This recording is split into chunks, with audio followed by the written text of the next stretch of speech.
ఎంతో సంతృప్తినిచ్చిందన్నారు ప్రస్తుత ఆర్ఎండ్బి శాఖ మంత్రి అయ్యన్న పాత్రుడు. తాను పనిచేసిన శాఖకు నారా లోకేష్ వారసుడిగా రావడం గర్వంగా ఉందన్నారు.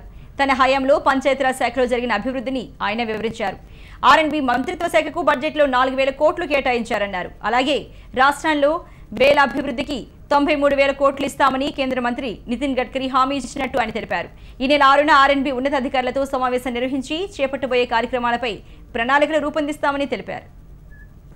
కానీ ప్రధానమంత్రి గారు వచ్చిన తర్వాత నిర్ణయం తీసుకొని 13th ఫైనాన్స్ కానీ 14th ఫైనాన్స్ కానీ డైరెక్ట్గా పంచాయతీలకు ఇవ్వాలని చెప్పి నిర్ణయం తీసుకున్నారు 3 సంవత్సరాల క్రితం.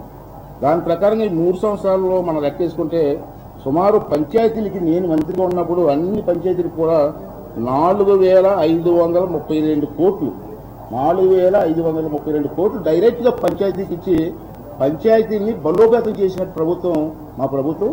దానికి సర్పంచులు కూడా అందరూ సహకరించినందుకు మరొకసారి వాళ్ళందరికీ కూడా మనం చేస్తున్నాను.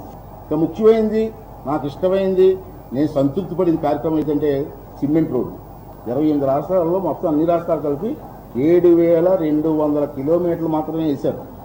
మన రాష్ట్రంలో 3 సంవత్సరాల్లో 11,400 కిలోమీటర్లు వేశారు. 80% పూర్తయిపోయాయి.